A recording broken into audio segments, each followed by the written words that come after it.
Washington, State of Michigan is now in session. All those having business before the court draw near, the Honorable Judge James Simpson presiding. And good morning. NCDG Realty Management versus Godboldo? Godboldo, I think it is. Godboldo, that's correct. Good morning, Your Honor. Sumchit Hart, P69542, on behalf of plaintiff. All right. Good morning. Good morning. All right. And what is plaintiff's claim in this case? Your Honor, this is a termination of tenancy case where the lease is expired on September 1st, 2025. So we're just seeking to recover possession of it. All right. And sir, what is your position on this?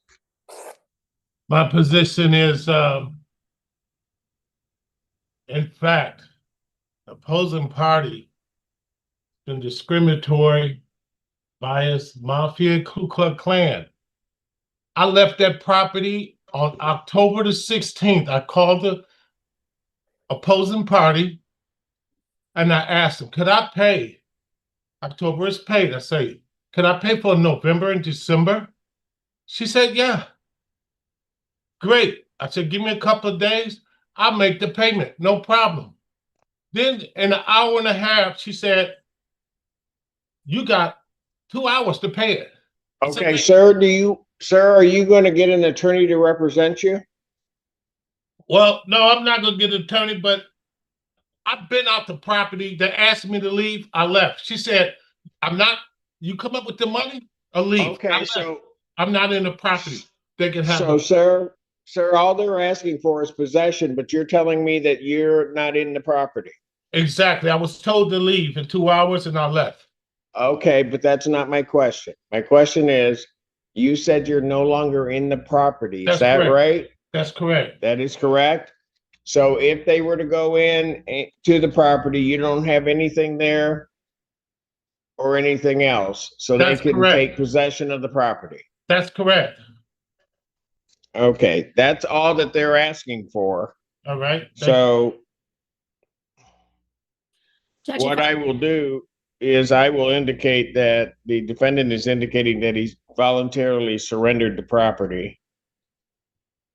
And then Ms. Hart, I'm going to put it over to next week, let you guys check. And if not, then the matter can be dismissed, I guess. Fantastic, Judge. Or if you do get possession, matter can be dismissed. If you don't, then we'll have to set it for something else. Thank you. Well, I didn't volunteer. They told me to leave. So I was forced to leave. No stove, no oven. I was forced. Well, sir, if you feel somehow, sir, I'm just going to say this to you. I'm going to put this over. Actually, it's going to be 2 weeks because of Thanksgiving. I'm going to put this over. If you feel that there is some claim you wish to pursue, you're going to have to file the requisite pleadings, and then we will deal with it in 2 weeks. I will adjourn this matter to That's okay, Your Honor. December 5th, 2025 at what time? I won't be available. At 3 p.m. That is an in-person proceeding. So if you wish to continue with the matter, you'll need to show up at that point in time. Thank you. Have a great weekend and happy holidays to you. Court calls case of Arbor Woods versus Calvin Jones. And Josephine Watson. Good afternoon, Your Honor. Sydney Fontanella, P86316 for the plaintiff. Good afternoon. Good afternoon, Judge. Your Honor. How are you? I'm fine. You gonna yell at me? No. Okay. I had oral surgery Wednesday in my mouth, so I ain't hollering at nobody. You and I have? Okay. All right, then I can say what I want now. Yeah. No. Well, as long as it's nice. As long as it's nice. Yeah. Okay, where are we on this case? Your Honor, I had emailed over a ledger for your review yesterday, as well as an email to Miss Watson as well. This is a case where last week we had discussed that we believe the balance had kind of been compounding.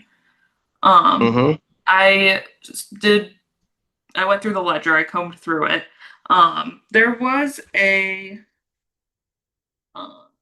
credit at the end of March, and then it looks like they were short $60.55 in April, $10 in May, 20.75 in June, 20 cents in July, and then another $9.94 in October. There were late fees that were assessed from April through November as well.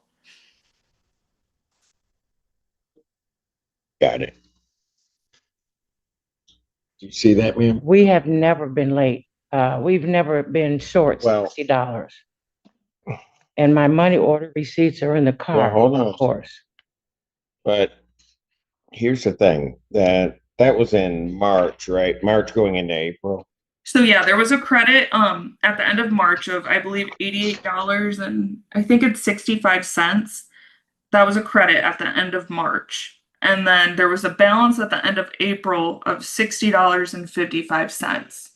The rent was not the April rental charges were $904.95, and they only paid $755.75, which left them with the balance of $60.55 due. Got it. And then that kind of situation happened for May. They were $10 short. For June, they were $20.75 short. And so on and so forth, as I already had described. Well, how come I wasn't notified of this? How come we Well, weren't hold on a notified? sec. Just hold on a moment.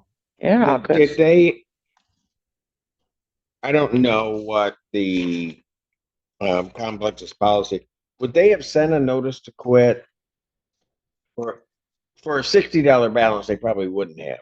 I don't think so, Your Honor. And if I'm being candid with the court, there was some new management that joined back in, I believe, May of this year. And so if there was some sort of communication issue between covering managers from April and May, I think that's kind of how things have kind of gotten kicked down. How things got up.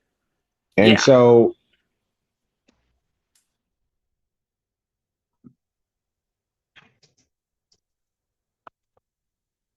each of those months, while the balance is minimal, they're accumulating a late fee. Yes. Twice a month. Yes, they've been accumulating late fees for each month as well. Although I will say that there was not a late fee assessed for April. Okay. There That's was, what I was.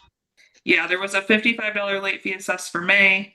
And then there's 2 late fees that were assessed for June. There was a 55 and then a 30.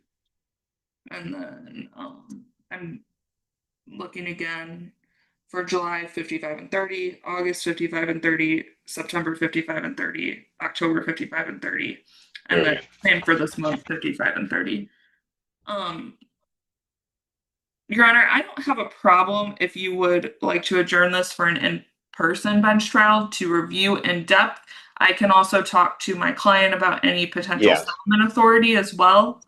If I could, I know that I have Ms. Watson's email address. I would just request that she provide Anne her phone number so that I can get it. And if I'm able to get any settlement ability, then we can discuss between now and the bench trial. That's what I would like to see happen. Okay. What I'm going to do is I'm going to adjourn it to a trial date. Right. In the meantime, it's going to try to get settlement authority for some of this with her client. All right. Now, the only thing I'd say to you is it can't be an all or nothing. Right. So from your standpoint, so while you haven't, at some point you were late, the problem that's happened, well, not late, well, Sure. everything wasn't paid. Yes, you were short. You weren't late. And I Right. think that's kind of a misnomer. But the problem is that being short, it just compounded. And you're right in certain respects that then you're not notified. Right. I mean, Right. I get it. And there are some things in terms of how that kind of thing happens. Do they have to notify you? No, they really don't. But should they have let you try to make, if I looked at your ledger when I was going through it, I said, well, I would have probably reached out to you and said, look, you got this issue here. I mean, I may have let the 1 month pass thinking, okay, something happened, they don't. But then the next month I would have done whatever, irrespective of what might have happened. The thing is that then $85 is popping on each month, and you're paying, but you're again theoretically short because you're not paying. That balance is still there. Okay. Okay. So I think this probably the best way to do it is to just set it for a non-jury trial. And then I don't know that anybody would necessarily have to put on any testimony. I mean, I can look at it myself. I'll just skip the final settlement conference, set it for trial, and then I'll make the call on it. All right. Okay, But I so just who need will- you to know it won't be, even though you weren't told, you still are obligated to potentially pay some of it. Okay. So what date do we have? December 2nd. Give me a date after that, because that's right after the holiday. I want to make sure my sponsor has time to talk to her client. Why don't I set this for December 16th? It's not as though they don't pay. That's good. Will that work for you? That'll work for me. Yeah. December 16th, Because Fred has surgery. 2025 at 9 a.m. And he's at work. Yes. 'Cause Calvin. yeah, because at the time she stopped yelling at me, he yelled at me about, I'm like, man, I'm just doing my job. So we'll set it for 9 a.m. They'll be in contact with you to see whether or not you get it resolved before you get to that point. Okay. December Honor. 16th. Yes. Could she just provide Ann with her phone number so then I can have that and Ann can message it? Oh, okay. And if you can provide a phone number to my clerk, and we have permission to send that over, ma'am, All right. to them. Thank you. Okay. Thank you, Young. Thank Happy you. Thanksgiving. Yes, and happy Thanksgiving to you.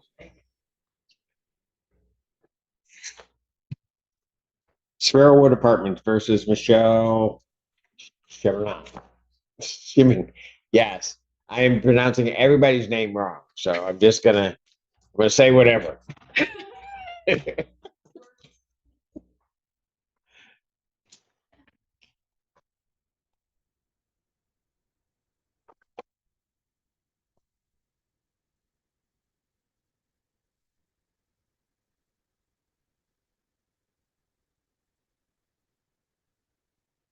Good afternoon, sir. Good afternoon. Can you state your name for the record, please? Certainly, Michelle Chemiot. The last time that we were here, you said you were going to move. Okay, where are we in that process? I'm still working on it. I can update you on a couple of things. Surely. I've arranged my mover with my helper that lives with me. Okay. So I've got that arranged. I'm still pitching and packing and looking for a place to live.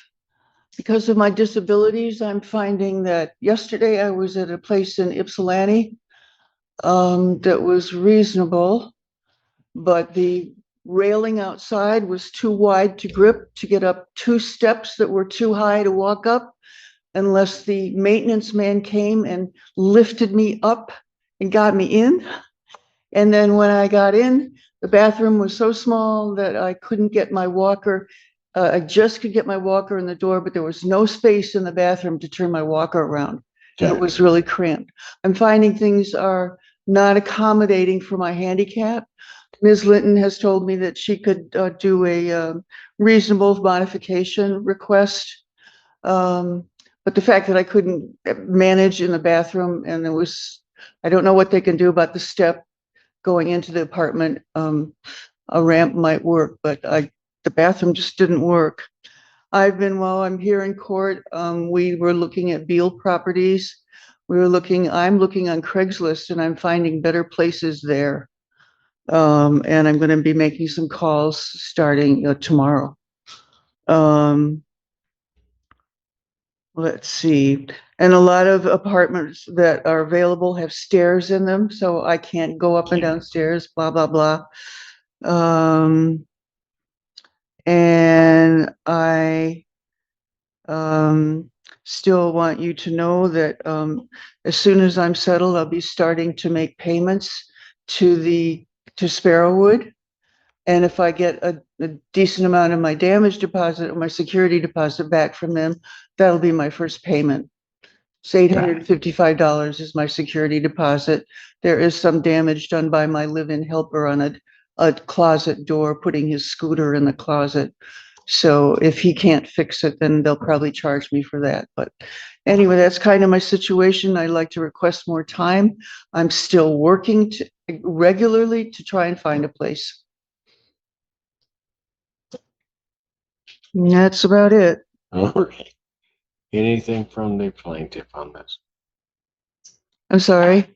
I was asking if they wanted to say anything before I don't have authority to stipulate to an adjournment, and I think my client would likely ask if there's any way that, if this is gonna get adjourned, if there's any way that if Ms. Chemiot could put December's rent towards the balance, but I understand that that is subject to the.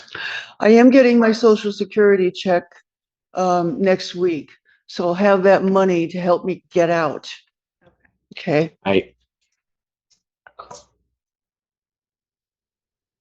Chemiot, let me tell you something. First time I saw you on Zoom,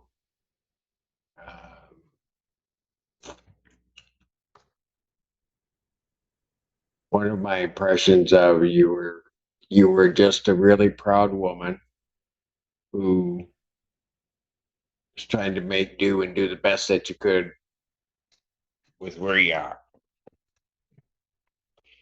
And every time that, since you've been coming in person, you come here, you give me an update about where you are.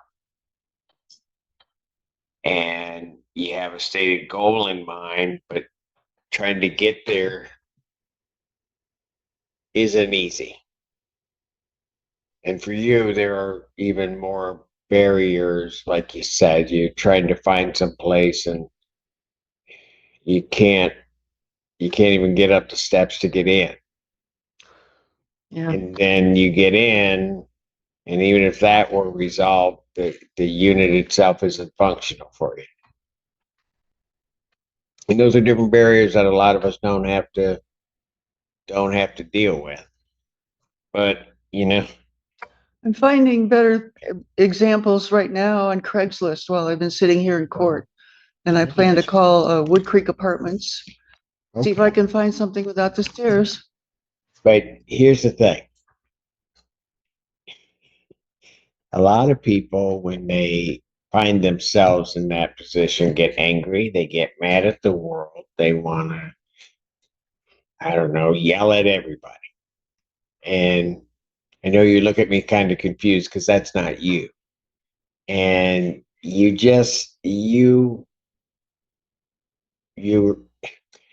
I don't say this to defendants much or participants in the court, but when you come here, you are just a joy to listen to. Oh, thank you, Judge. And to just listen how you try to work through the process. Okay? And I know you're doing everything you possibly can to move. I mean, and you say, I'll move, and then you are telling me you even are trying to set up a plan to as to how you're going to get them paid back. And what that really just tells me is that you're just a person that just tries to do the right thing. Thank you. All right. So your Social Security check comes in, right? But you need that to move. Absolutely. Okay. So here's what I'm gonna do. Because otherwise she's gonna be between a rock and a hard place. I understand and will reserve ruling on plaintiff's request for escrow. I will not order any escrow for rent at this time. Okay, I can't hear you. I'm probably sorry. Could you speak because- up? I'm sorry. I can't hear you. You couldn't hear Speak me? up. I'm not gonna order you to pay any money into court escrow at this time. Thank you. Because you're gonna need it to move. And based upon what you're telling me, I think when all of this gets down to a certain point, you're gonna try to find a way to make it good. Because that's just who you are. All right? And that's just in all honesty in my heart what I believe. Thank you. So I'm not gonna do that at this point. And I'm going to adjourn this out. I'm adjourning it out over the objection of plaintiff. All right. Ma'am, and I know probably every night you sit here and worry about this, right? Yeah, I'm working on it every day. I know that you work on it, but you're worried about it, right? Yeah. It's one thing to, all right, so let's do this. And I'll just tell you this. I'm not letting anything happen to you. All right? I'm going to give you the time that you need to try to do what you're doing. All right? And so I'm going to adjourn this out. And again, this is over the objection of plaintiff, but I'll adjourn it out at this point to December 12th, 2025 at 2 p.m. I would go out a little bit further, but I want you to come back and see me. Well, we'll probably both gain a little weight from Thanksgiving. Yes, absolutely. That's it. Said December 12th at what time? At 2 p.m. 2 p.m. Oh, thank you Yes. very much. I You're really welcome. Appreciate it. And you have a very wonderful and blessed Thanksgiving. I've got my frozen healthy choice meal with turkey in it, so I'm going to be happy. There you go. Thank you. I'm sorry, Judge. I No, it's okay. It's appreciate okay. everything. I've been Great called holiday. a lot of things. I'll take that one. Thank you. All right. Take care of yourself. You have a great reputation, by the way. You know, Pardon? you have a great reputation, by the way. I do? Oh, yeah. Well, thank you. People for I that. know you well and love you. Thank you, ma'am. Thank you.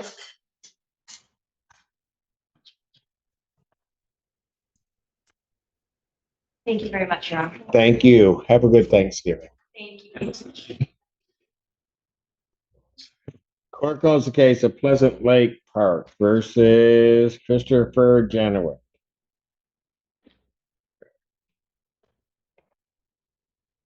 Happy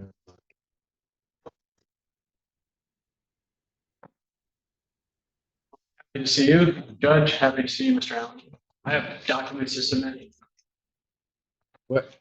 Oh, just David Morse on behalf of Plaintiff Pleasant Lake Park LLC. thank you. Thank you. Your name, sir? Christopher Genowiak. Okay. And what documents are you trying to submit to the court? A counterclaim. Have you? Judge. So this is our fourth hearing. Last hearing, plaintiff presented an inspection, unsworn statement by an inspector, and Mr. Genowiak asked for 1 week to get his own inspection done. I understand that he has done that. He provided me a copy of an inspection report today, just before the hearing, and I understand from the Register of Actions that he filed a motion to set aside default, which maybe is the counterclaim. I'm not sure. I don't understand how I submitted money. I don't know if I did that. I don't understand how I submitted money. I don't think I did that correctly. How you what? The money that you ordered to put in escrow, Yes. it's like a holding, like, you may give me all the money back, hypothetically. I don't think I submitted the money correctly. Because I don't want to I put $12.30 in escrow because there's a $20 fee. Where are they putting this over here?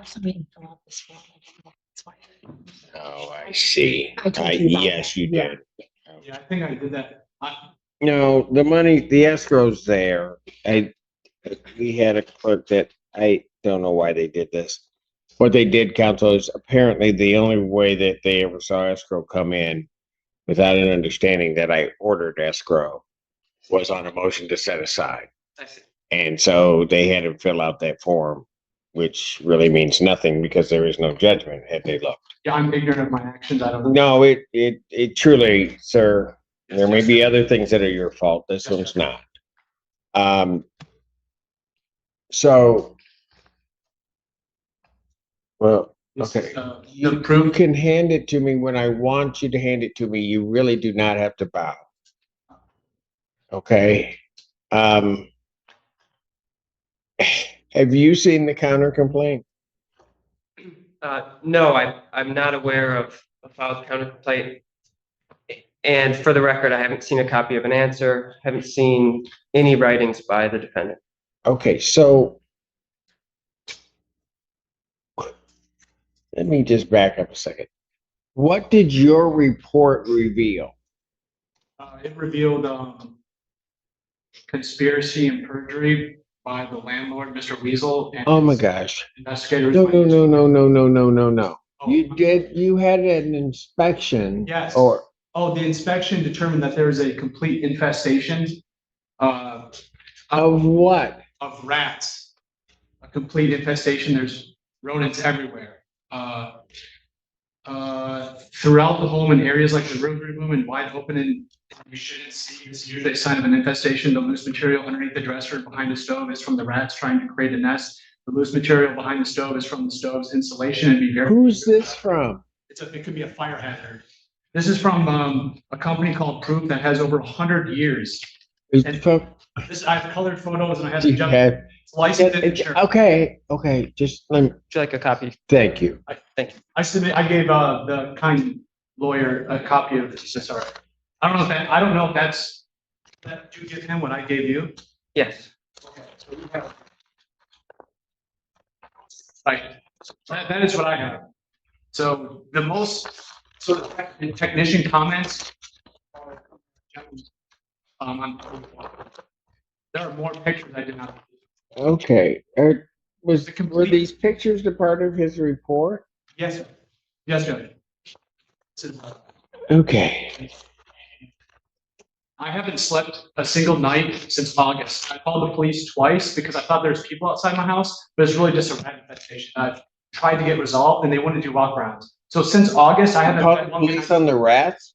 This is the rats, yes. There was more creatures. The whole house was just, there was holes in the skirting and there's proof. There's holes in it underneath the cabinets are connected to the wall. It's a complete rat hotel. I hear them every night. They chew my property. This is complete opposite of what this client said. His inspector is my next door neighbor. There's a conflict of interest in here. There's conspiracy, there's Okay. perjury. I might take this to trial to get them on record, so I can later sue them. I Okay, might take this all to trial right. to get them on record. Okay, all right. I might. You're judge. Well, we welcome any trial if you would like to file an answer and a counter complaint. Your Honor, frankly, this is the first that plaintiff is hearing of rats. And this whole case it's on non-payment. For weeks or maybe months, the defendant has been complaining of a beaver or a badger under his premises. My client has been taking steps like trapping, poison, inspection under the premises, outside of the premises. We file a non-payment complaint, and the defendant still did not raise this issue. First hearing, second hearing. Oh, trust me, counsel, I remember everything Thank you, Judge. on this, and I just.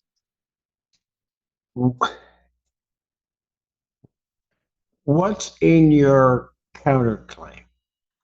My counterclaim, Judge, has a photo evidence of a complete rat infestation, the complete opposite of what. Okay, but is that the counter complaint?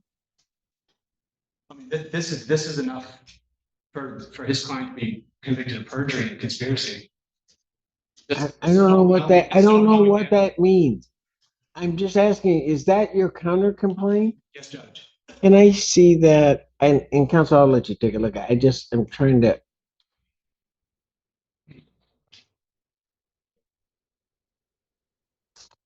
Oh.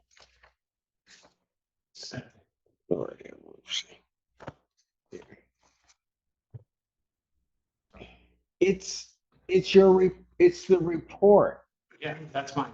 Yeah, this just proves everything that he's been saying the whole time. Because this is a licensed and insured rodent pest control with over 100 years of experience. And his rodent and pest control man lives on the same property that Mr. Weasel owns, which is a conflict of interest. And he's not licensed or insured. The inspector doesn't even own his own vehicle. He lives with his kind elderly father. And he used this. Sir, do you understand that I don't understand. is not, it's clear that is not a counter complaint. Should I put it in writing? Well, that's usually where it starts. Okay, Yeah. I know there's a order of operations and proper, ways of operating here. I thought this was sufficient for the court, that this is a professional who is licensed and insured with multiple lines contradicting the plaintiff's claims. And I want to make a deal. I want to leave. I feel like I'm being attacked. You want to go? My deal is, my proposed deal, is not a serious one. I do want to go, but. I don't know what that means. Yeah, What do you mean? I would like to hear a deal. I could propose a deal, but I mean, I really want to stay here and get this rats out of my bedroom. It's literally in my bedroom. It's literally I have a stick just to poke the rats underneath the dresser. I literally have a rat stick next to my bed. For the record, I literally have a rat stick next to my bed for 5 months. So I could put this in writing. And I'm sorry to waste court time. I've been trying to make a deal, but I tried to do a walk around and I tried to do a proper investigation months ago, but Hey, sir, yes. there are certain ways that you would have to do an answer and a counter complaint. Okay? And you need paragraph by paragraph laying out your allegations as against the plaintiff, as well as answering the plaintiff's claims in this case. You follow me? No, I don't understand. I thought I did that when I first did the paperwork for the contract. Like, it says like, how do you respond to the claims? And I was just like, yeah, I disagree with everything but like the money portion. So, I just thought this was like pretty cut and simple. Like, if there's a fly in your steak, you're not going to charge it with potatoes. But sir, you started out with like a beaver or some large like badger type animal under there. Then when you came back the last time, we weren't talking rats. You were talking about mice and the baseboards being ground zero and all of that stuff. Yeah. Now I get here today and now these mice have grown and now they're rats. Oh yeah, the problem's gotten way worse. I agree with you, Judge. Problem's way worse now. You're not really saying the mice grew into rats. I'm saying that the rats have been there the whole time and that we haven't done a proper inspection. Yep, proper since the get. All right. Sorry, Judge. Sir, go ahead. It's plaintiff's position that to the extent this is a defense about habitability, that this is the tenant's willful and that the tenant has caused these through irresponsible conduct or lack of conduct. To the extent he has a rat stick or anything else, this is the first plaintiff is hearing of it. This should have been. A rat stick. This is to the extent the landlord should have trapped, should have baited, should have taken any steps. We needed to have been made aware. We were not made aware. It's clear to me that defendant has taken no meaningful steps to resolve the issue. His living conditions invite the issue, and that we can't be in a position, the landlord cannot be in a position to to check in on the defendant to ensure that his quality of life is where maybe it should be. I submit to the court that there is no tribal issue here. To the extent the court disagrees or believes that there should be another chance to file something in writing, I think this needs to go to a trial, a short trial. I want a bench judgment. I'm sorry? I want a bench trial. Judge. Well, that's all you're entitled to at this point because I don't have a jury fee. So, Correct. so, One other point for the record, Your Honor, is that management understands that, so there have been attempts to go out for the beaver or badger, and there have been attempts to assist with skirting and other various issues raised over the months. Management has been responsive, but understands that there was at some point, defendant in the last month or so made a comment to a neighbor saying that he would shoot management if they came and knocked on his door. He also claims that management has stolen hamburger off of his counter. So we're not sure if these allegations or threats are real, and we have to assume that they are. And this is part of management's concern, is that, frankly, that the situation has broken down, and I think a trial would show that there were no attempts to bring management in on the rat, the mouse, or other issues other than the badger or beaver, and those have been proven or shown through the unsworn statement to be flatly false. Mr. Genowiak's inspector clearly did not see any signs of a badger or beaver either.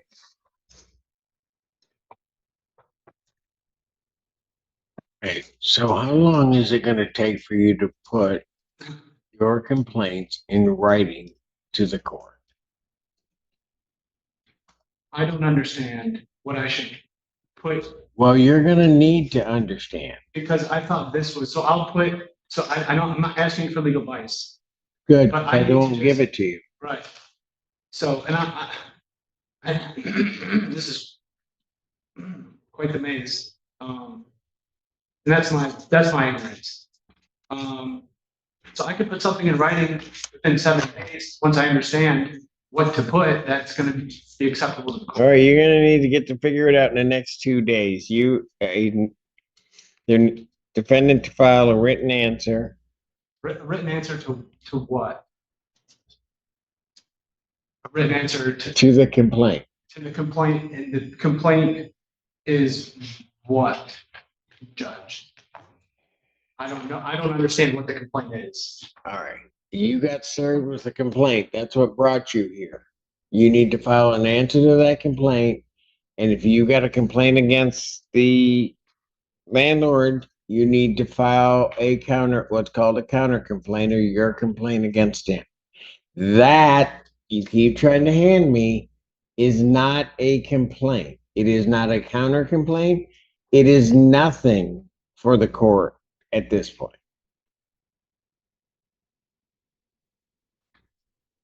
I don't understand it. So I will submit what so You're to file a written answer and or counter complaint. to the. You're to do that by December 3rd.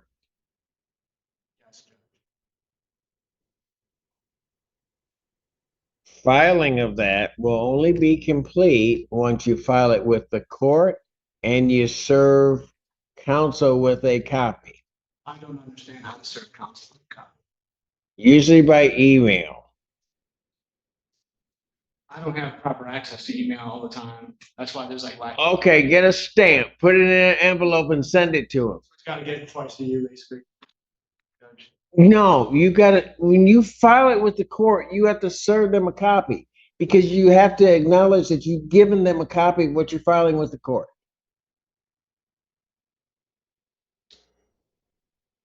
Then, so you're to do that by December 3rd.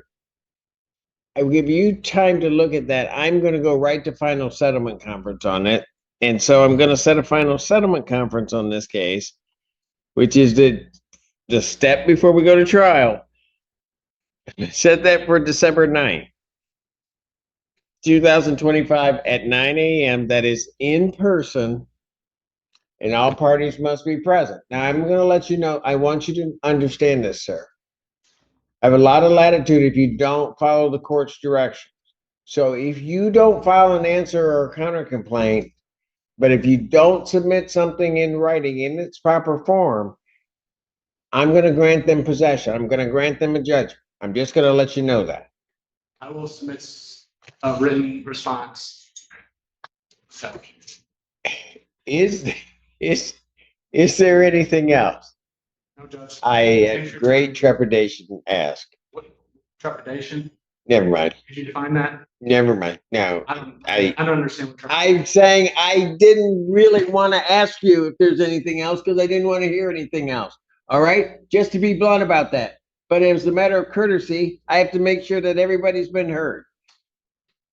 Yes, Judge. Is there anything else? No, Judge. Sweet. Thank you. Everybody have a good holiday. Is this your only copy, counsel? Yes, it is. All right. So I'll.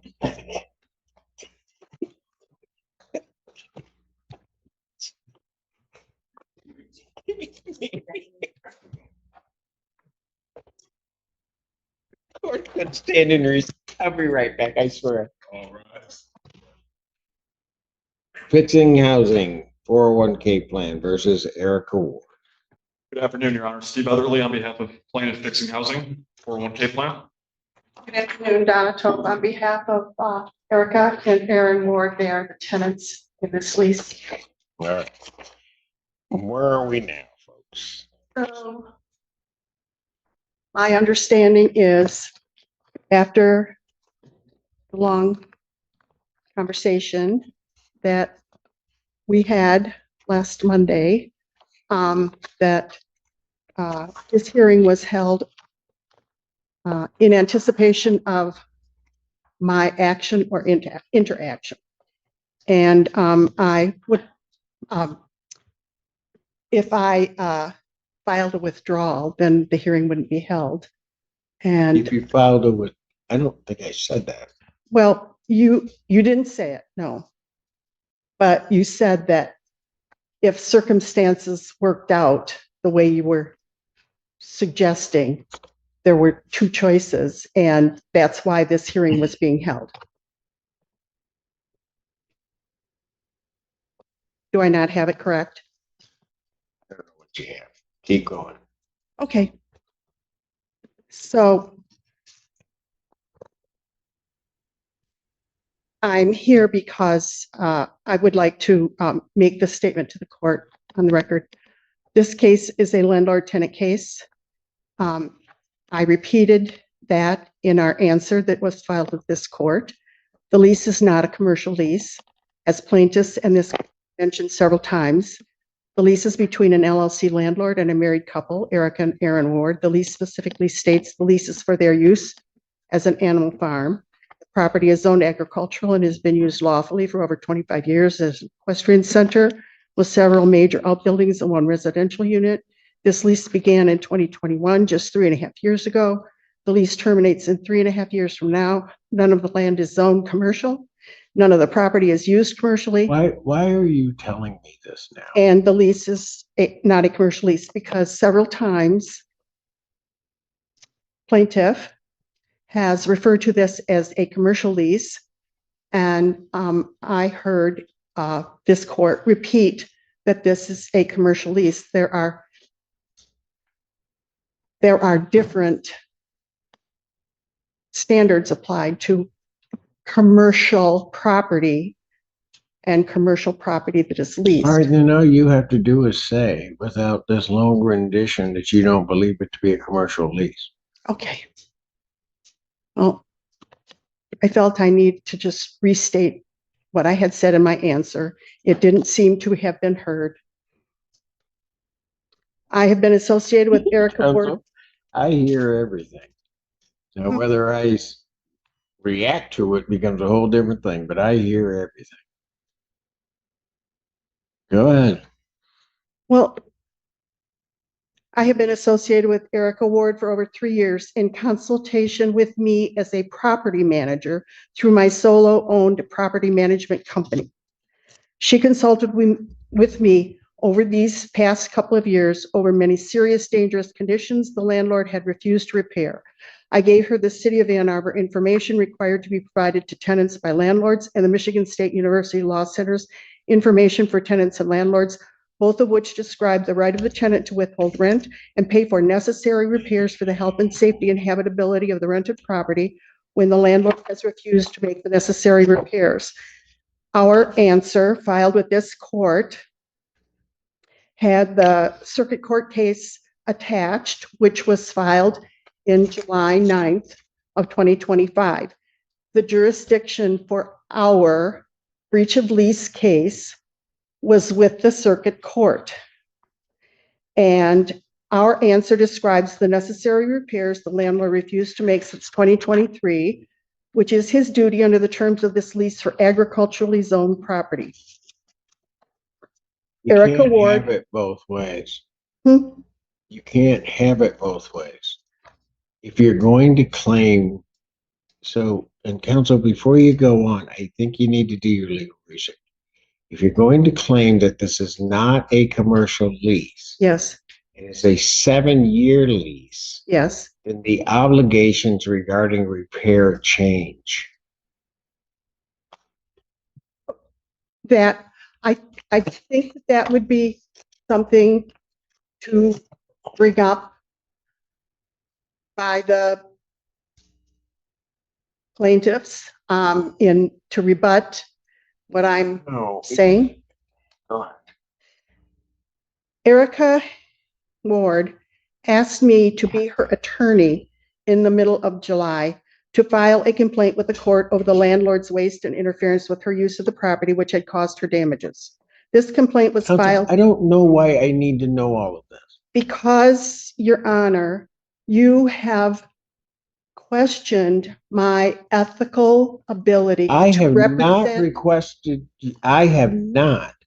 What I have said is that if indeed you took funds that were the landlord's funds, the capacity that you're operating in is going to be a problem, counsel.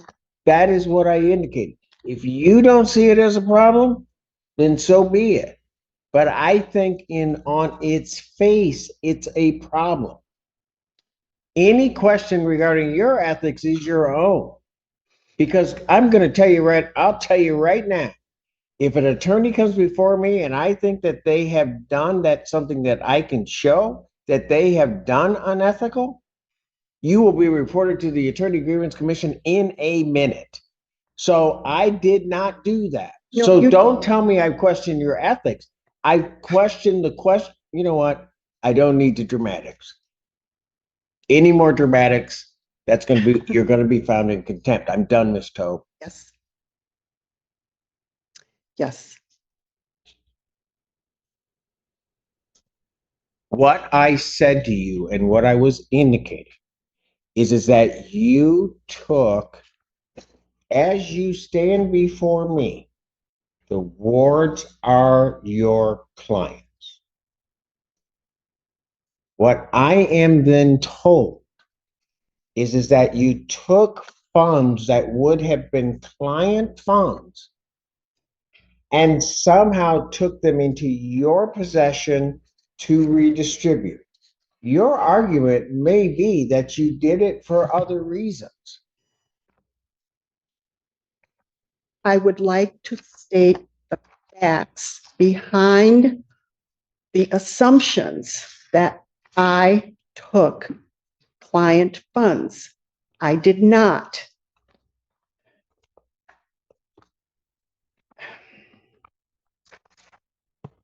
Erica told me that she wanted to, I was consulting with her as a property manager. I was not her attorney. Then if that's your position, that's your position. From the court's perspective, it looks different, which is what I was pointing out. Yes, and you clear, and I'm And if trying, I want to make an accusation, Ms. Tope, I am not shy. I will clearly make that accusation, and I have not. you were very clear that that was not an order, it wasn't an opinion, it was words. But I tell you that words have consequences because we are on YouTube. So does one's actions, Ms. Tope. Yes, yes, Whether YouTube or not, it doesn't matter. This is a public record. yes. And all I am telling you is that the court saw concern. Yes, and I am here to address the concern so that it's on the record as well, so that, Ms. Tope, no. I have given my admonition at the last hearing. The wards may proceed in whatever fashion they wish. May proceed in whatever fashion you wish. If I thought you were doing something unethical, I would myself remove you from the case. I have not done that. No. So I am done with this issue. today. You are done with me today, or? I am done with that issue. Thank you.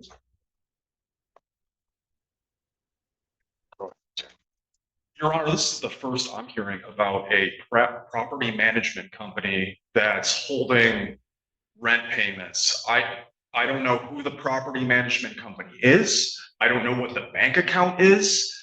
You ordered tenants to produce an accounting. They did that. It's a mess. And my client is the one who's being prejudiced by that. Actions do have consequences, and the consequences of their agent or the actions by tenant's agent have consequences. And they didn't have the right to withhold rent payments. That's what they did. These are grounds for default under the lease. The lease should be terminated, and they have to deal with the consequences. Now, if tenants, they may have their own recourse separate from this action. That's their decision. That should not be with my client, and my client shouldn't have to keep fighting over alleged ethical violations. They did not have the management agent. She consulted with me about my opinion for over 3 years. I had no jurisdiction over the property. It was completely Erica and Aaron's tenancy, and I was not their attorney. So, Was I their property manager? So, Yes. it's those statements which give the court pause.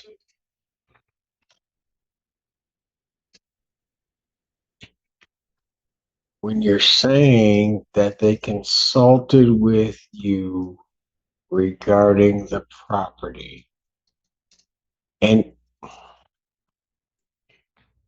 Not in my capacity. I was taking writing lessons and she was telling me what was going on, and I gave her some of my advice, but not in a professional or proprietary or do it contractual that way.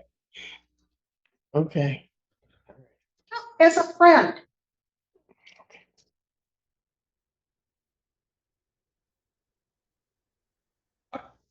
I think Ms. Tope's property company should be a party. She has inserted herself into this litigation. And this went from a simple non-payment of rent and has ballooned because of tenants through their counsel's actions.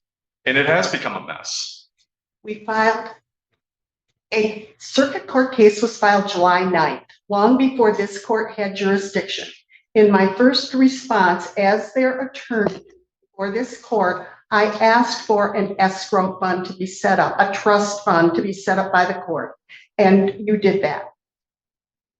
Anything done before that was not in, there was no money put in any trust Can fund. I just say, so this, let me just ask this. Council, are you I need to step closer to here. I'm Are you going, we can get the equipment. Council, are you going to file a motion to add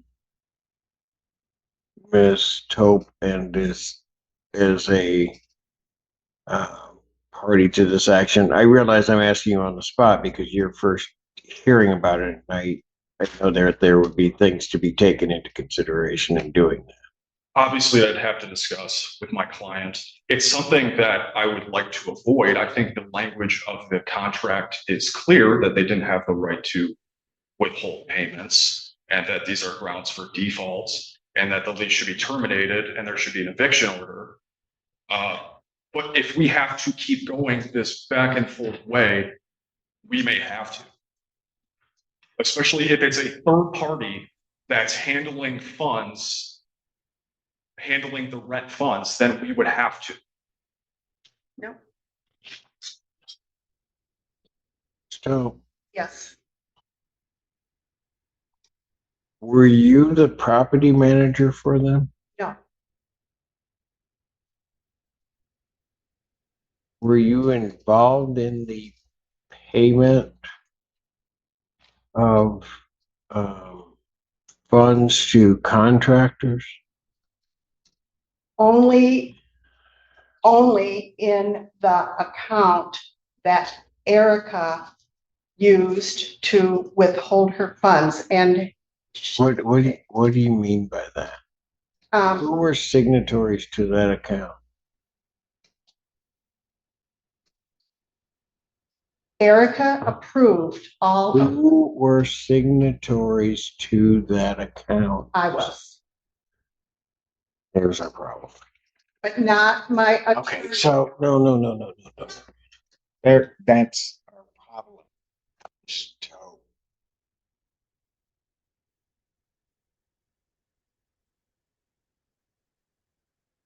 who else was a signatory to that account? No one else. Me and me alone. And Okay, Miss. the money was filed after we filed the circuit court case. No, it doesn't matter. And this It court. doesn't matter. It doesn't matter. It doesn't matter.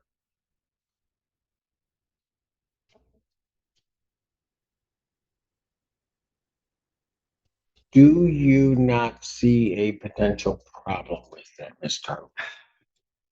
That's a yes or no. If you don't,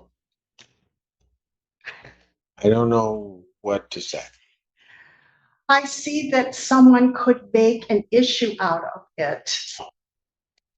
And I don't see a legal problem. So when you say a problem,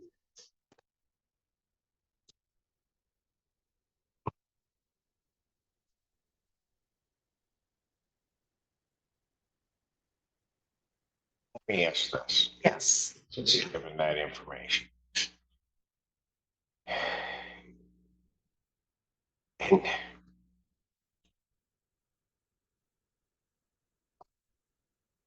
just think about this for a moment. okay, Whether you believe it to be true or not. okay, Plaintiff claims that the tenants cannot withhold rent in this fashion or make repairs and take that off of the rent. Okay?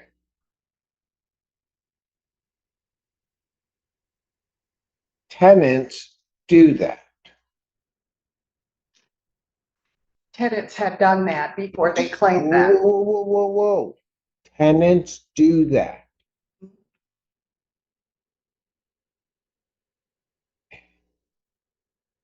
Tenants acknowledge they've done that. And that you are the one that did that on their behalf.